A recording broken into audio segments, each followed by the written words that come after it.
We're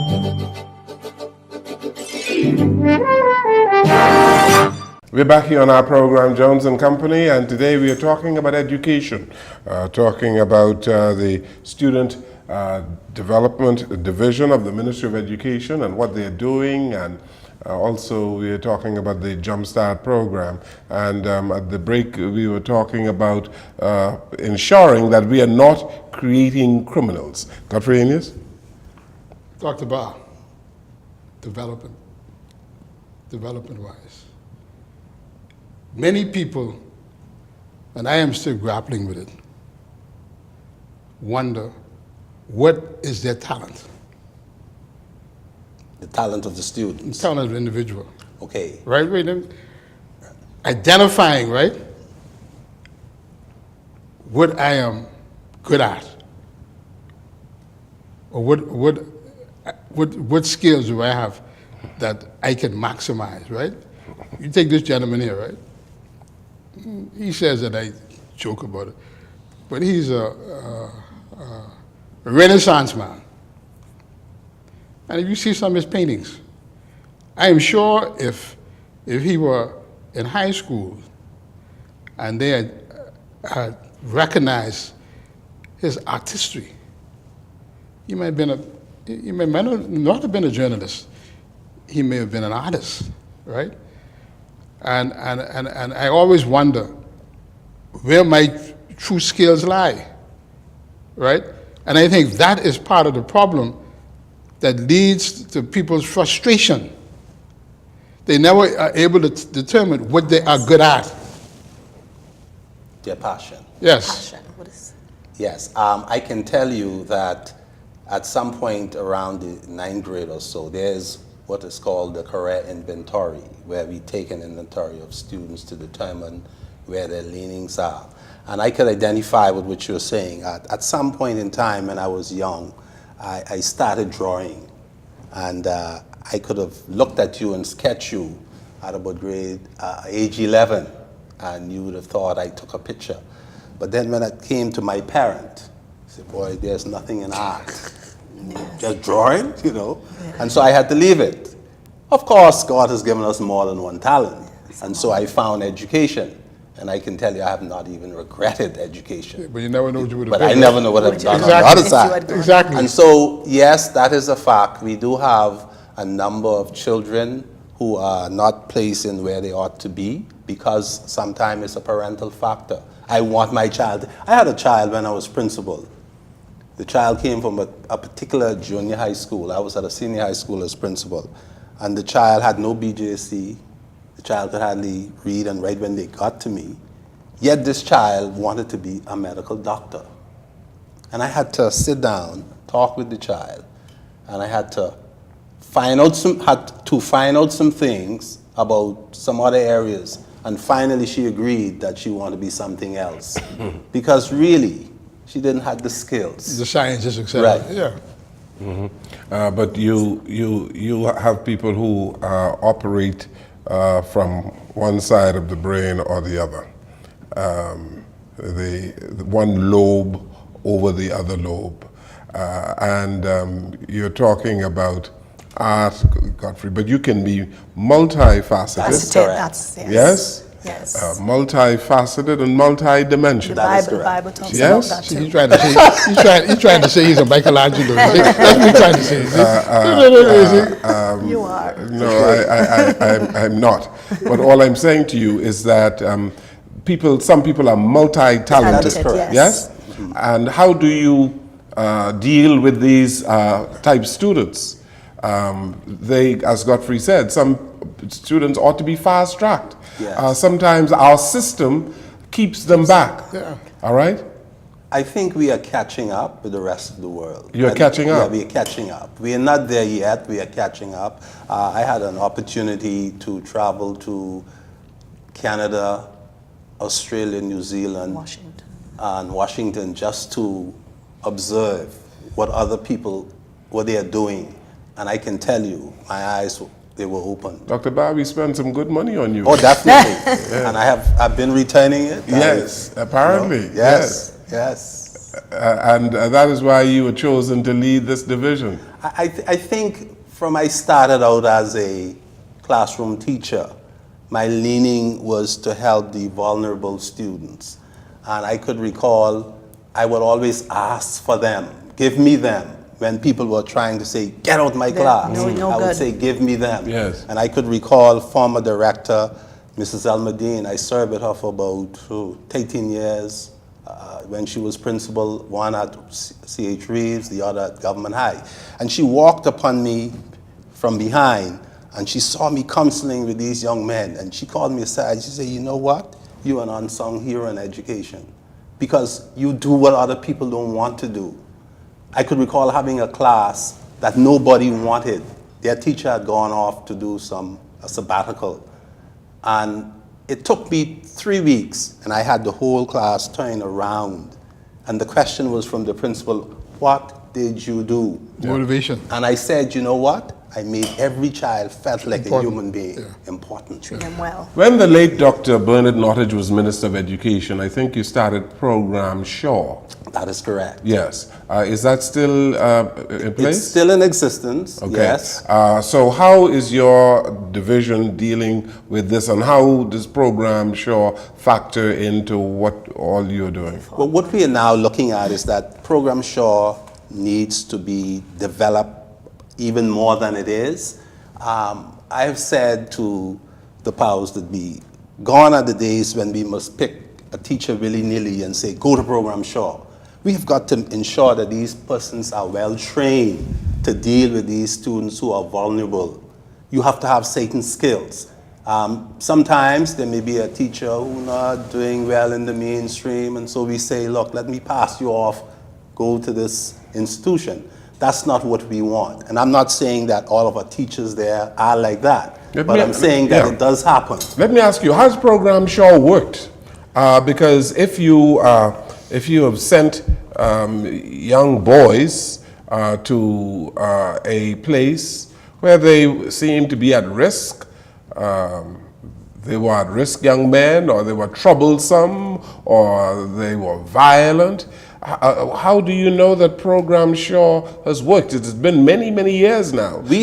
I'm getting to understand that some of the young men who came out of program Shaw, they were violent young men and got into trouble. So obviously the program didn't work. There's a mixture of both, because I know that during the era of Principal Joseph Roll, who that was the then principal of Shaw, he had worked with us closely at C.R. Walker when I was serving as principal, and I can tell you he has had some success. There has been a number of changes in leadership, and whether, I suppose, following the template that he used might have been put on the back burner. But I want to say that there has been some, but not to the extent that we would have loved for it to be. You know, as you speak about all of these programs, I think you mentioned earlier on the extent to which parents ought to be involved. Parenting, it's extremely important, a very important aspect of our education, or ingredient of our education, isn't it? That's right. And you find a whole lot of students fail because of dysfunctional homes, yes? And parents who are really not concerned about what their children are doing. How do you deal with that particular aspect of the development of education, and how does parenting factor in your development division? What I have been doing, I've been working closely with social services. I have been one of the presenters to Her Majesty's Prison with the young men up there. They've called me from time to time to go and relate to parenting as it relates to fathers. What we have discovered is that most times you have the single mother. She alone is trying to rear this child. Daddy is nowhere in the equation. And so what we have been doing is we've been trying to ensure that they take part in these parental classes. I was the guest speaker to one of the graduation, and I can tell you, there was a young man. He was sobbing. He was just crying. He said, for so many years, I have now completed this program, and I get to see my daughter that the court didn't allow me to see. But now, thank God, I can see her because I have graduated from this program. And all of them were singing praises as to what they learned, because they realized that parenting is a difficult thing. More and more, as we modernize the society, we are finding that there are lots of social issues that parents have to face with their children. Mm-hmm. You know, we live at a time, you know, when many men feel marginalized, all right? And we live in a country where women have broken the glass ceiling. Yes. And in many professions, they're female dominated.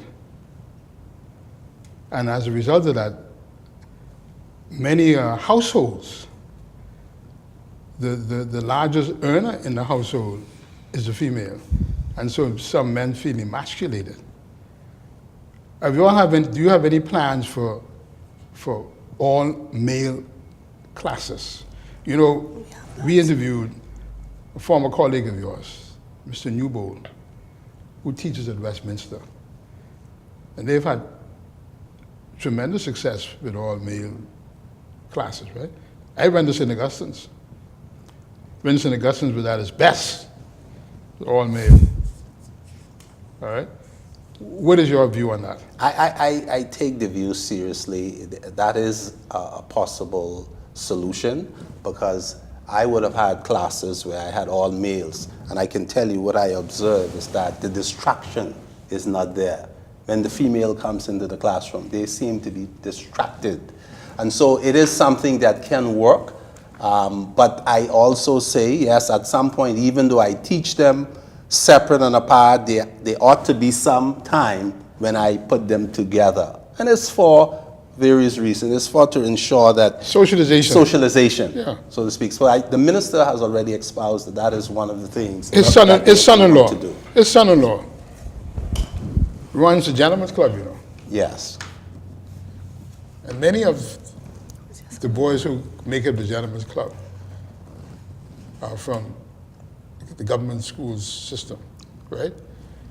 And I can tell you, the gentleman's club has been a success. Yeah. It has. I've heard of it has. I have had students when I was principal of Walker as a part of that club, and they've done very well. But I can tell you, when I was principal of C.R. Walker, one day I was dealing with a young man who had some issues, and he came like crying in my office. He said, "Dr. I cannot take this any longer. I just came from home where my mother and my sister, these females are all over me. And then I came here to school, Mrs. So-and-so is on top of me as well. What about these women, you know?" And he was really passionate about that. I said, you know, let's calm down a little. We will work on that. You know? So yes, there is that issue. The access of education for young men. I was doing a teaching practicum with some teachers who were going to be certified. And I went into one of our primary schools.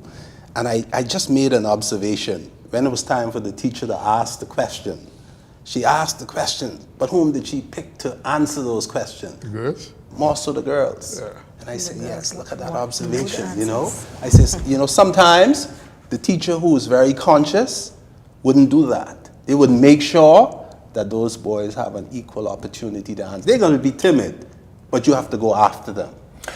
You've been putting the emphasis on boys today, but you have at-risk girls as well. Right.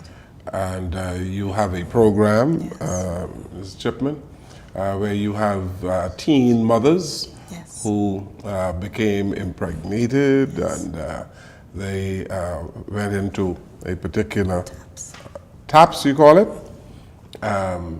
Obviously, you need to develop a program so that you are able to reach these at-risk girls as well. Yes, Mr. Jones. I want to backtrack a bit to something that you said earlier as it related to even programs. Sure. There is nothing that exists or that is developed that will heal all the problems. Not even your doctor could heal all the problems. However, I believe that our motto is if you could save one, that would have been a very big success. And you might send some into the TAPS, they got pregnant, and you have success stories. So on the positive side, success stories are coming out of all of these schools and all of these programs every day. Back to Jumpstart, the boys came from 8 different high schools in the Bahamas, and they were students that lived in different parts of the Bahamas where they didn't get along for that reason. They did not get along because they were just wearing a different color uniform, and they would be rivals, and they would have fights, like physical fights. As a matter of fact, gangs. As a matter of fact, whilst we waited for the program to get up and running, we had the list of boys who were supposed to be in the program, and one of the boys, the boy who got shot from Arm Bailey, was on our list. So I'm saying that we want to be expeditious in the things that we do that relate to aiding our nation's youth, and when they do come into the program, the successes are, 1, we had the Jump Start. There were 50 boys from 8 different high schools. They were on the BTVI campus. I was there with them every day, and we had not one incident. That's not a success. These same boys, they completed the program. You were supposed to get that 12 weeks, and then at the end of it, decide, you know what, I like plumbing, I like this. And now they had a little direction on what, they was getting a little taste of it, And so at the end of that, we did an exam for them to go back into BTVI to do it at a certificate level. So a majority of them are still in BTVI. Then after that, we had an apprenticeship program where we reached out to different companies like BEC, UB, the Defense Force, and different companies. And we said, can you please take some of our boys to come into your company, work for a month or 6 weeks, and so they could get this experience. Some of those companies kept some of those boys. That's a success. We also had where we did a wonderful graduation for them. Remember, they were at risk. They didn't meet the requirement. They would not have graduated. They were so proud. And we have a video that will be coming out soon that will show all of that. Them in the workshops at BTVI and how proud they are. I'm seeing gentlemen who had zero interest in anything, some of them, and now by the instructors are Mr. Thornley in carpentry, Mr. Cash in plumbing, Mr. Curry in electrical installation. These guys could actually come to your home because they used to take them out on actual sites to people's homes and to places, and they could come and do some small repairs in your home at that 12 weeks. So imagine, so now they got a new direction, and now they had a passion towards something. So those things are success stories. So now you thought that was it. We didn't just drop them there. Speaking to them every day, we were teaching them soft skills, life skills, how to dress for an interview, how to interview. We did actual interviews, how to dress for success, national pride, national identity, how to be a good citizen, okay? We taught them how to use positive quotes every single day. Some of them were tired of me. But every day, I can do all things through Christ who strengthens me. And we're giving them this solid, deep background. And at the end of it, we saw results. They changed. They started to call me mommy and Dr. Bar Daddy. And we set up a chat group. We didn't just go into the schools, you trained them, and then you went home and they went home. We took it the extra level, and this is what we're looking for, people with passionate minds to get involved and care more than just, I'm coming to school, I train you, I go home, and that's it. No, at night, they calling me. Jim and I at this place, I can't tell you where, I can't tell you all the details of some of the things, because these boys now trust you, and when a child trusts you, they will open to you. Some of these things about citizenship and all of these things should be taught much earlier, right? They should be taught from home. Paid through home. Yes. Right. And so you are teaching these things a little late, and that is why we have the problem. So we have the problem. So this is why we're now installing them in schools. If you taught citizenship when you are in K1 or 2, you would be where you want to be. But let me touch a little bit on this. One of our young men went to UB for his apprenticeship. And the supervisor sent me an email and said, I think I'm going to have to let one of your boys go. Well, my heart fell. I said, we pump so much into these boys. So he said he wasn't taking our instruction. And then about a week later, he sends me another email. He says, I was mistaken. What happened? We have 2 groups going out. And the young man that I spoke to you about, he he was supposed to remain at a particular place and don't move, but he went out with the other group. I discover that he didn't want to be idle, and so he went out. Therefore, we're going to hire him on the spot as a full-time. Yes. You know, I was Yes. so happy. Very Yes. good. Yes. I got to take another break here. This is Jones and Company. We take this final break. We'll come right back.